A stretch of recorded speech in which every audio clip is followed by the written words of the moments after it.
The story of the film that you are about to see is as follows. The film was photographed by Sergeant David Quaid during the march from Naboom to Myitkyina.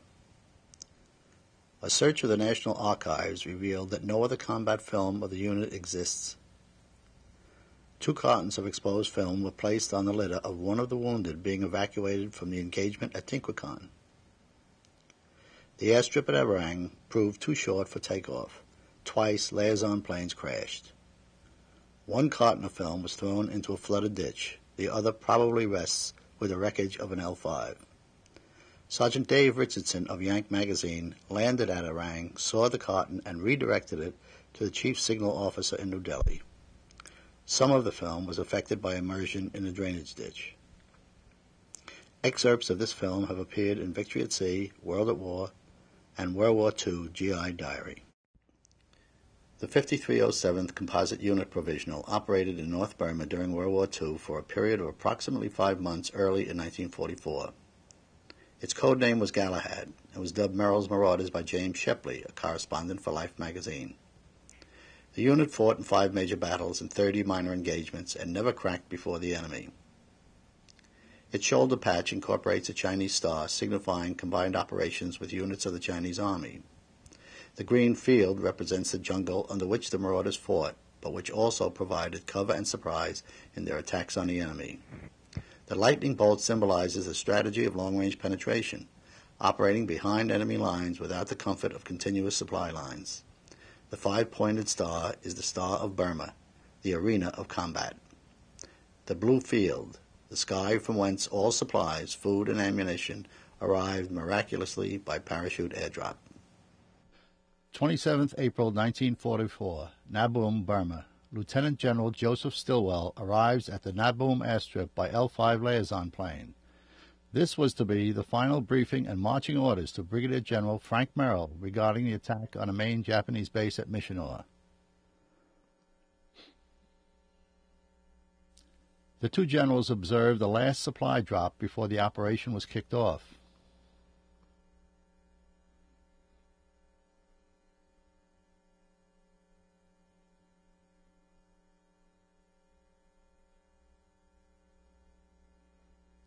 The marching order for the attack was the 3 understrength battalions of the 5307th, reinforced by the 88th and 150th Chinese regiments. 300 Kachin Rangers and 3 medical surgical teams would follow a trail to Myitkyina over the 8,500-foot Kuman Mountains. The L-4 and L-5 liaison planes were the mules of the air, transporting essential personnel to remote areas, then evacuating wounded.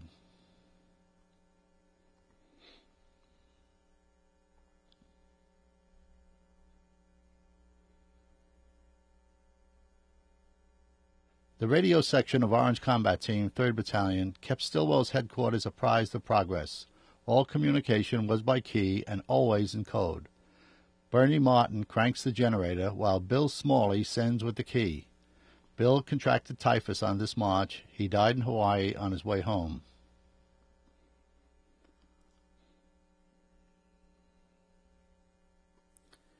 Incessant rain made the trail impassable.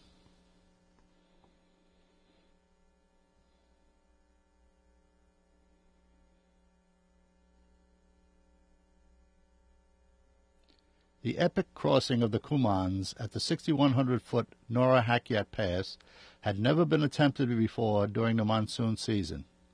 With only the exception of an OSS Kachin patrol from Arang, the trail had been out of use for 10 years. The advance party and later every available man attempted to make the trail passable.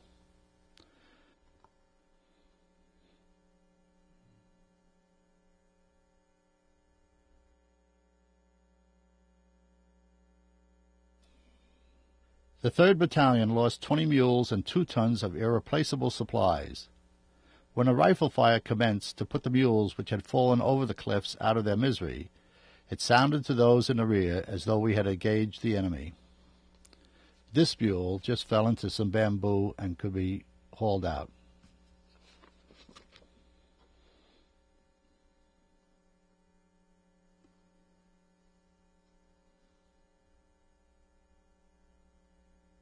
The Chinese soldiers or Chungwabings were assigned to us as stretcher bearers.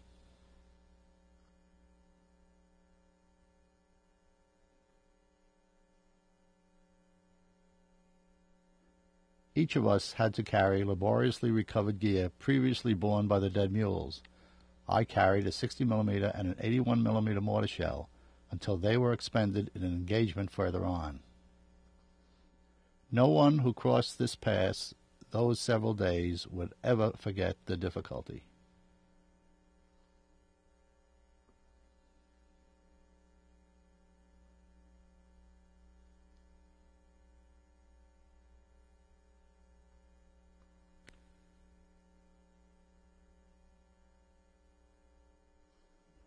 The mule skinners did everything in their power to help the mules with the climb.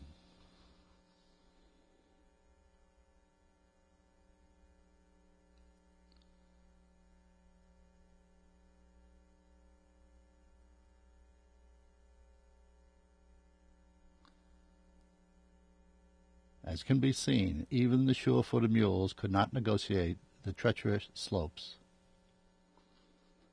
Each mule had to be unloaded and their burdens taken over by men.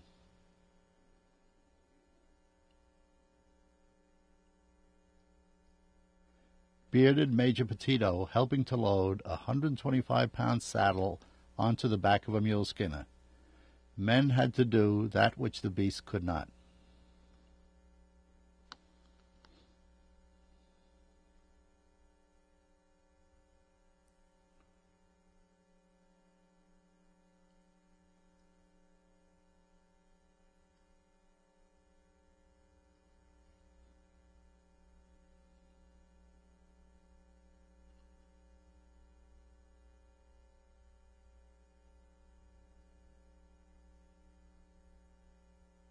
When we finally arrived at the summit, we were assured that the rest of the march would be all downhill.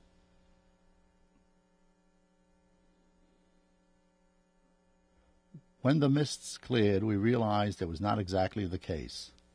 Ahead of us lay some of the most forbidding terrain that any troops have ever traversed or fought on.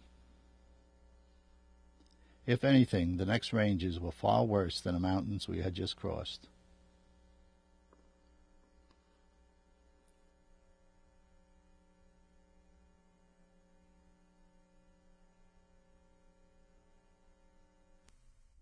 Orange Combat Team, commanded by Major Petito, moves forward to establish a trail block while the battalion takes a supply drop at Salawang Hakyang. Smiling Corporal Warner Katz killed the first Japanese by an American infantryman in Asia.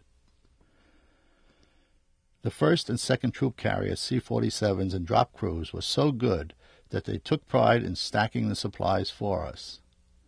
Chutes that fell into the tall jungle trees stayed there.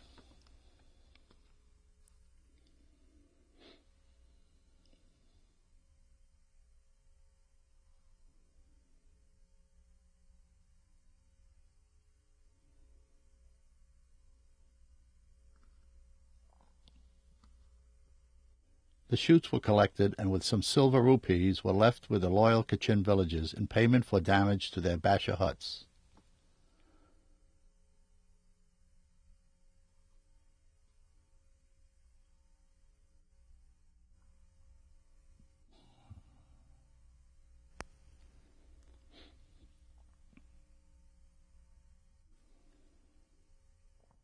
The dogs romping about were not pets, but were in fact an important food staple for villages.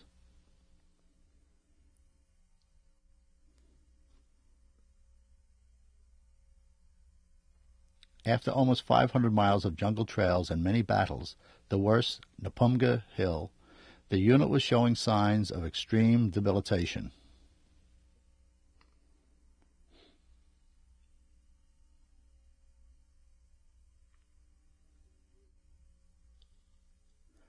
High on the ridges, it was almost impossible to locate drinking water.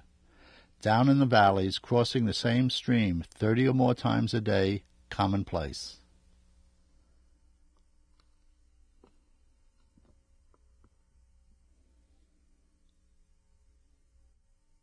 "7th of May, Ritpong, the first contact with the Japanese. one of our Japanese-American interpreters, I believe Roy Matsumoto, conveying to the officers of the 3rd Battalion information gleaned from a map taken from one of the dead enemy. We found that the village was garrisoned by some 150 Japanese troops. As the Chinese 88th Regiment attacked Ritpong from the north, Khaki Combat Team put pressure on a Japanese from the south and took casualties. These wounded were recovered despite constant enemy fire. We did not abandon our dead or wounded.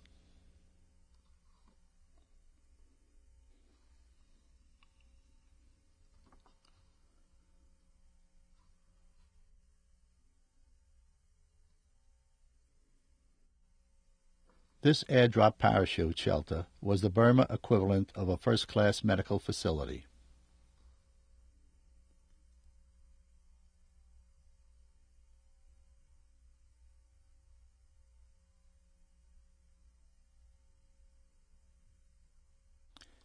Here, Captain Paul Armstrong, 3rd Battalion, Orange Combat Team Doctor, aided by Tony Colombo, Colonel Beach's runner, ministered to the wounded.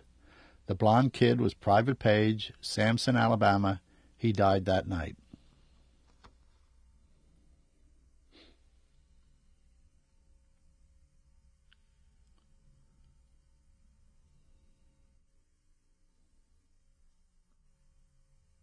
After a successful conclusion at Ritpong, 90 killed by the Chinese, 40 by the Americans, 3rd Battalion was sent on a feint toward the Japanese supply base at Nizapzup to enable 1st Battalion to make a dash for Missionor undetected.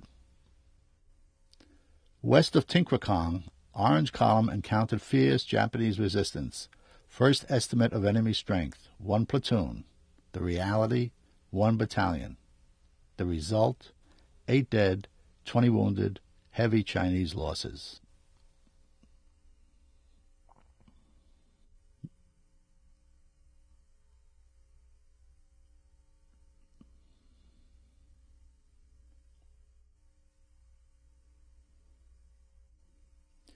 Near the point were the 60.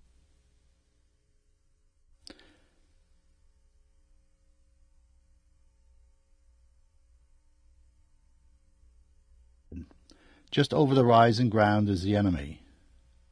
Fire and dig and keep down.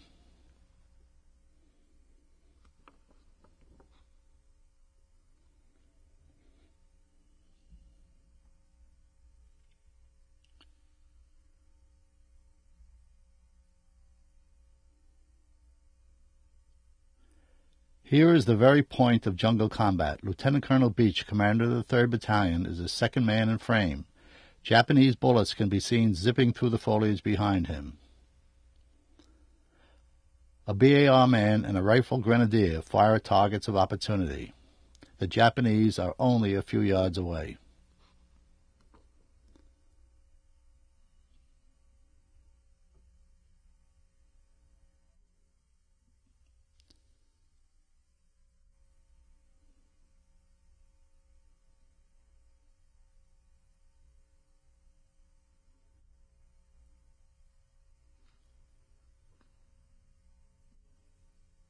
I said to Colonel Beach, "What are you doing here? You should be in the rear running this thing." In answer, Beach ran forward and unloaded a grenade on the enemy. The jungle obscures the result.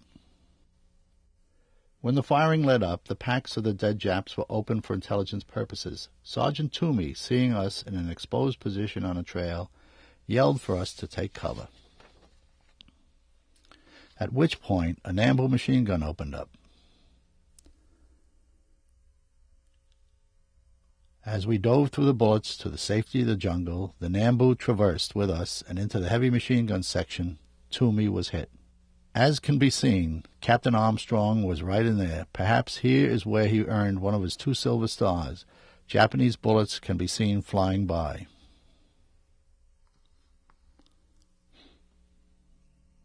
The burial of Sergeant Toomey. It is obvious, as Toomey is wrapped in his burial shroud, a poncho, that his comrades in a burial detail disapproved of the photography.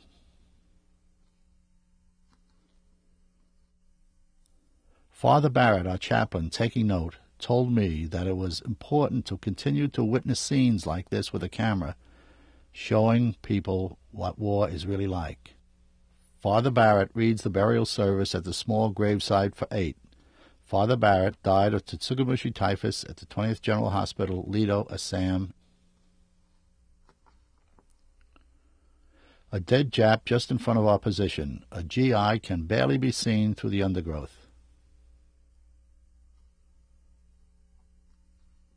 After pinning down a Japanese for 2 days, 3rd Battalion was ordered to break off contact and to follow the 1st to Myitkyina with all haste.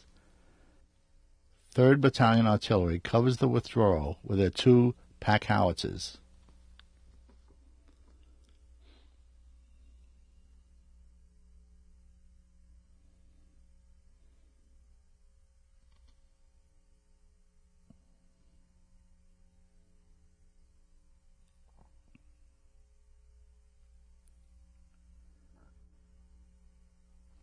The Mogung Myitkyina Road. The wounded and the diseased walked. When malaria was contracted, a soldier was expected to, quotes, walk it out. 13 kilometers to Myitkyina. The horses and mules were dying on their feet from utter exhaustion.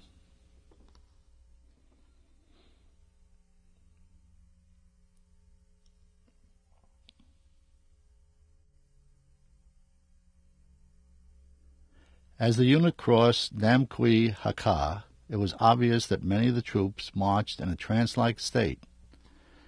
Tsugamushi typhus, malaria, and malnutrition had done their work. 140 of these Marauders would die in the coming weeks from typhus alone. 17th of May, 1st Battalion and the Chinese 88th had taken the airstrip, the Japs countered by a successful zero strafing and bombing attack. As the battle for Myitkyina settled into a siege, a war of attrition began. Neither the Americans, the 5307th, the 209th, and the 236 Engineers, or the Chinese regiments were equipped for trench warfare against an incredibly dug-in and fortified enemy. We had the 88th Fighter Squadron based on the airfield. They daily provided probably the closest dive-bombing support of ground troops in World War II, 2 miles to the enemy.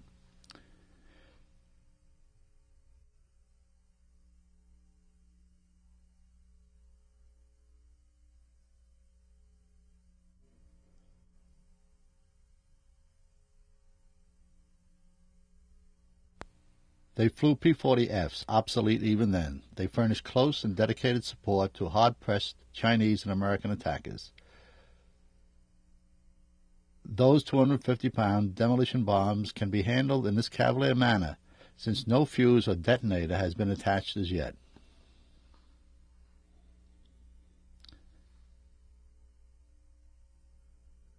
This mini-factory is an example of Yankee ingenuity. The demolition bombs, because of their thick steel shell, did not carry enough TNT to blow away the jungle and expose the hidden enemy. The 275-pound naval depth charges were fitted with a homemade set of sheet metal fins. The thin steel casing of the depth charge enabled several times more TNT to be packed within. The concussion was enormous.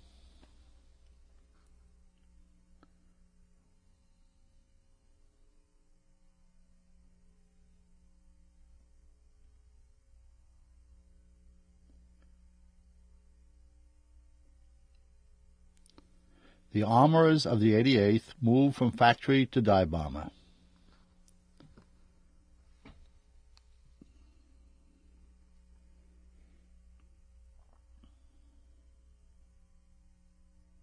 The hybrid bomb is placed on the bomb rack. 3 of the plane's 6 50-caliber machine guns are visible.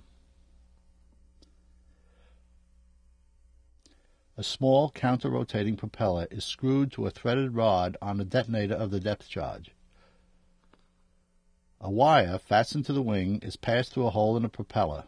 When the bomb is dropped, the wire is pulled free, allowing the propeller to spin, arming the bomb.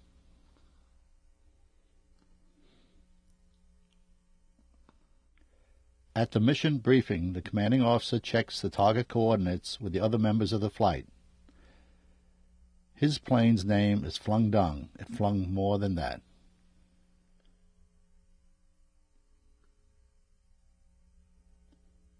One of these pilots was shot down later on, fell into the hands of the Japanese, and was killed.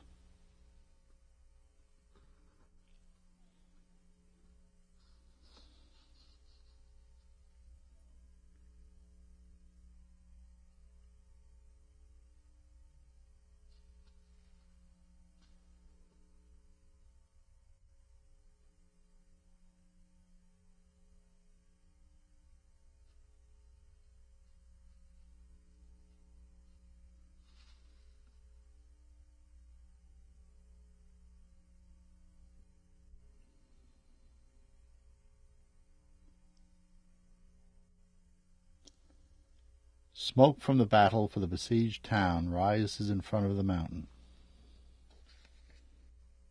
These men are the remnants of the Chindit force which took Mogung, awaiting evacuation.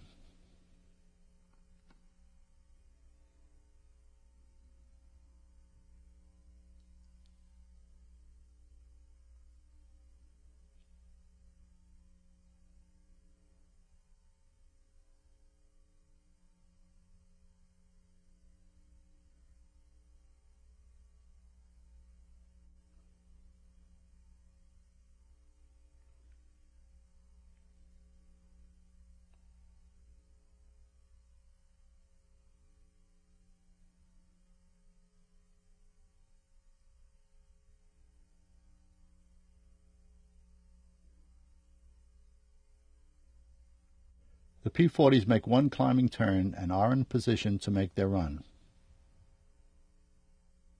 I mounted the camera to the gun sight of one of the planes. Smoke shells fired by the infantry delineate the target for the P-40s.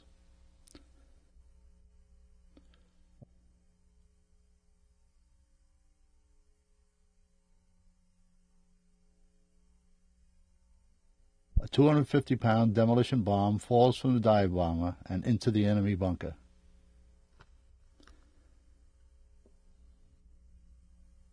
This was a close support mission for American infantry.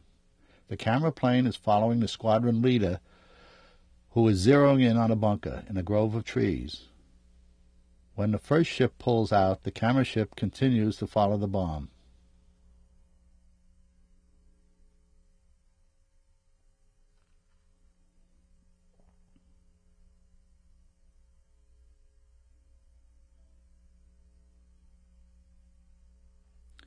Before returning to the airstrip, a strafing run is made across the town. The Irrawaddy River is in the background.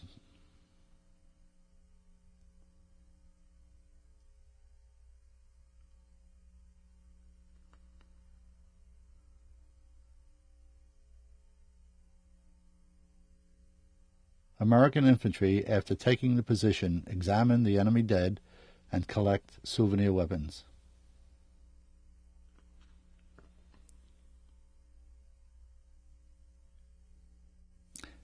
As the dive bombers return to base, there are now only 3. The camera plane was directly over the exploding bomb and barely got back to the field where it crashed. The pilot was safe.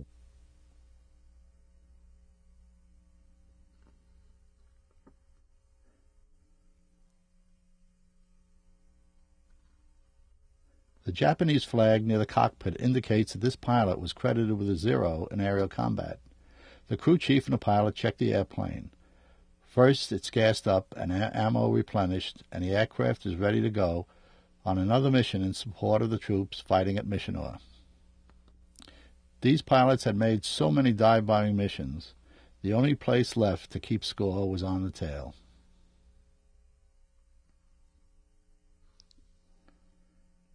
Battle Honors. The 5307th Composite Unit was the first United States ground combat force to meet the enemy in World War II on the continent of Asia. After a series of successful engagements in Hukong and Mogung valleys of North Burma in March and April of 1944, the unit was called on to lead a march over jungle trails through extremely difficult mountain terrain against stubborn resistance in a surprise attack on Myitkyina. The unit proved equal to its task, overcame all the obstacles put in its way by the enemy, the terrain, and the weather, and after a brilliant operation on 17 May 1944, seized the airfield at Myitkyina, an object of great tactical importance in the campaign, and assisted in the capture of the town of Myitkyina on 3 August 1944. The successful accomplishment of this mission marks the 5307th Composite Unit as an outstanding combat force and reflects great credit on Allied arms. By order of the Secretary of War, G. C. Marshall, Chief of Staff.